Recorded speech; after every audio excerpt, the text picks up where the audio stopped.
বিভিন্ন সময় আমাদেরকে ব্যক্তিগত আক্রমণ করা হয়েছে, আমাদের সিনিয়র নেতৃবৃন্দকে আক্রমণ করা হয়েছে, আমাকেও ব্যক্তিগত আক্রমণ করা হয়েছে। শুধু আমাকেও না, আমার মৃত বাবাকেও এখানে টেনে নিয়ে আসা হয়েছে। তারপরেও কিন্তু আমরা সেগুলো ভ্রুক্ষেপ করি নাই। বেশ কিছু হোল্ডিং এ 15 জন 20 জন করে এক্সট্রা ভোটার, যেটা বিগত আওয়ামী সরকারের সময় এগুলো করা হয়েছিল। যে সময়টির মধ্যে ধারণা করা হচ্ছে লাঠিসোঁটার বাইরেও আগ্নেয়াস্ত্র সেখান থেকে বহন করে বের করে নিয়ে যাওয়া হয়েছে। তো এই দুটি বিষয় আজকে আমরা এসেছি।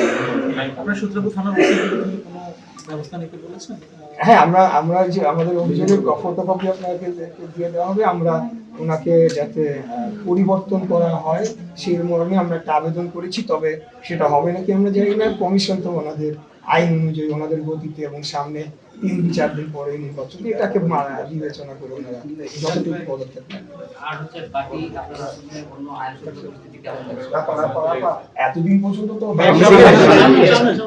এতদিন পর্যন্ত তো অত্যন্ত ভালো ছিল আমাদের ঢাকা 6 আইন শৃঙ্খলা পরিস্থিতি খুবই ভালো ছিল। আমাদের প্রতিদ্বন্দ্বী প্রার্থীগণ, তাদের সাথে আমার একটা যোগাযোগ ছিল, সবই ঠিক ছিল। কিন্তু হঠাৎ এই ঘটনা ঘটাতে এটা আসলে কোনোভাবেই কাম্য ছিল না। তবে বেশ আরো 3-4 দিন আগে এই বিষয়টি আমার কানে আসে, কিন্তু তখন আমি ভেবেছি হয়তো বা এটা একটা অ্যালিগেশন দেওয়ার জন্য অনেক সময় হয় না, সেটা হবে। তো এটা নিয়ে আমি আর বেশি সেটা নিয়ে আর বেশি ইনভেস্টিগেশনে যাওয়ার চেষ্টা করিনি। কিন্তু যখন অনেকগুলো সূত্র থেকে আসে তখনই আমি বাধ্য হয়ে আমি থানাতে অবহেলা করেছি। ইশাক ভাই, আপনারা নির্বাচনের শেষ মুহূর্তের প্রচার ঘোষণা করছেন, আপনারা 5 দিন পর নির্বাচন, ওভারঅল নির্বাচনের পরিবেশ কেমন দেখছেন? আমি তো মনে করি বাংলাদেশে আপনি যদি ইতিপূর্বে ইতিহাস পর্যালোচনা করে সব নির্বাচনকে আপনি পর্যালোচনা করেন তাহলে তো অত্যন্ত শান্তিপূর্ণ রয়েছে। তারপরেও আমি সবসময় এই কথাটা বলি যে তফসিল ঘোষণা হওয়ার দিন বা পরদিন শরীফ ওসমান হাদিকে যেভাবে হত্যা করা হলো, এই ঘটনাটা আসলে হৃদয় বিদারক এবং এখন পর্যন্ত কিন্তু এটার কোনো সুরাহা আমরা দেখলাম না। এবং গতকালকে তার বিচারের দাবিতে যারা আন্দোলন করলো তাদের উপরে অত্যাধিক বল প্রয়োগ করা হয়েছে বলে আমার মনে হয়েছে।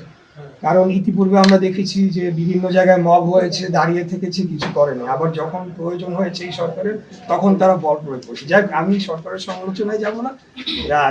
নির্বাচন পরিস্থিতি ঢাকাতে অত্যন্ত শান্তিপূর্ণ রয়েছে। ইশাক ভাই, আপনি গত 2 দিন আগে বলেছিলেন ভোটার স্লিপ দিতে গিয়ে আপনার একাধিক ভোটারের তথ্য পেয়েছেন, এই ব্যাপারে বলেছিলেন যে ইসিকে জানাবেন। সেই বিষয়ে কি কোনো কথা হচ্ছে ইসির সাথে? এই বিষয়ে আমাদের 2টি বিষয় আমাদের পরবর্তীতে নজরে এসেছে। সেটি হলো যে অ্যাপটা আপডেট করার একটা বিষয় ছিল, সেটি আপডেট হওয়ার পরে আরেকটু নিখুঁতভাবে এসেছে। কিন্তু তারপরেও আমরা দেখছি যে বেশ কিছু হোল্ডিং এ 15 জন 20 জন করে এক্সট্রা ভোটার, যেটা বিগত আওয়ামী সরকারের সময় এগুলো করা হয়েছিল। তো আমরা সেটার আরো বিস্তারিত টোটাল তথ্যটা কম্পাইল করার চেষ্টা করছি। এরা অবশ্যই ভুয়া ভোটার, বুঝতেই পারছেন, এবং সেটি আমরা আমাদের তৈরি হলে আমরা এই সিস্টেম। একটা ব্যাপার হচ্ছে আপনাদের এখানে বিভিন্ন আসনে ছোট বড় বিভিন্ন সমস্যা হচ্ছে যেহেতু প্রতিপক্ষ দলের সাথে, এই ক্ষেত্রে আপনাদের কেন্দ্রীয়ভাবে কি নির্দেশনা রয়েছে এই কোনো ধরনের বড় সংঘাত সহিংসতা যেন না হয়? এটা অ্যাবসলিউটলি নট। আমরা তো অবশ্যই কোনো ধরনের সংঘাত চাবো না, এবং আমরা অবশ্যই চাবো একটা শান্তিপূর্ণ উপায়ে ইলেকশনটা কন্ডাক্ট হোক। কারণ ইলেকশনের দিনেই তো সব শেষ হয়ে গেল, ইলেকশনের পরও তো সরকার গঠন হবে। এবং এই ইলেকশনটা যদি প্রশ্নবিদ্ধ হয় তাহলে আমরা তো দেখেছি বিগত সময় প্রশ্নবিদ্ধ ইলেকশনের চূড়ান্ত ফলাফল কোথায় গিয়ে দাঁড়িয়েছে। তো অবশ্যই আমরা সেটা চাই না, কোনো সংঘাতের প্রশ্ন ওঠে না। বরঞ্চ বিভিন্ন সময় আমাদেরকে ব্যক্তিগত আক্রমণ করা হয়েছে, আমাদের সিনিয়র নেতৃবৃন্দকে আক্রমণ করা হয়েছে, আমাকেও ব্যক্তিগত আক্রমণ করা হয়েছে। শুধু আমাকেও না, আমার মৃত বাবাকেও এখানে টেনে নিয়ে আসা হয়েছে। তারপরেও কিন্তু আমরা সেগুলো ভ্রুক্ষেপ করি নাই, কারণ আমরা মনে করছি যে এটা টোটালটাই একটা নির্বাচনকে প্রশ্নবিদ্ধ করা, একটা ডিস্টেবিলাইজ করার ষড়যন্ত্র। তাই আমরা সেটিকে প্রশাসনের ভূমিকা কোথাও কোথাও আমরা বলবো যে তারা নিরপেক্ষ ভূমিকা নিয়েছেন।